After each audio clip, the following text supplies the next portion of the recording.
Hello friends, today I am preparing egg puffs which is very dear to me.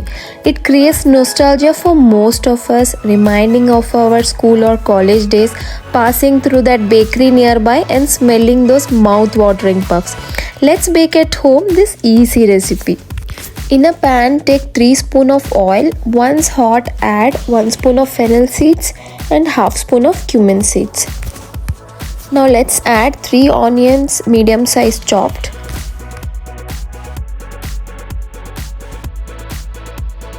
Add 2 finely chopped green chilies. If you're making for kids, you can avoid green chilies.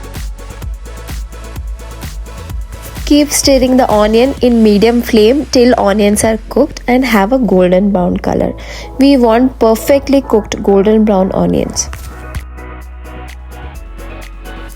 Our golden brown onions are ready. Now let's add half tomato finely chopped, 1 spoon of salt, 1 spoon of pepper powder, 1/4 spoon of chilli powder, 1/4 spoon of garam masala powder and 1/4 spoon of turmeric powder. Give a nice stir. Let salt and all the masalas be equally mixed. Now let's close the lid and cook for 2 minutes till our tomatoes are cooked well and mushy. Our filling is ready. Let's add finely chopped coriander and let the masala completely cool down before we put it in our sheets.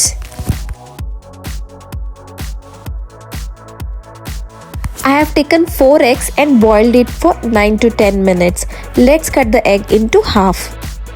I am using the puff sheet. You can easily get it from the supermarket. Make squares of the puff sheets. I have taken around 9 centimeters for each puff. You can take a little smaller too. I'm getting 6 big puffs and 2 small ones. 1 big spoon of masala in each sheet. Half spoon of masala in smaller squares, and let's place the egg in the center of every square. Fold the square from all the 4 sides. Puff sheets out of the fridge only when masala and egg is ready for the filling. Let's egg wash on all the puffs. It gives a beautiful golden brown color and a glossy look. Preheat the oven for 10 minutes and place the puffs at 240 degree for 15 minutes and later at 180 degree for 10 minutes. Hot and spicy egg puffs are ready to be served. Do try friends and share your experience of making puffs. Please do like and share and follow Cook Like She. Thank you.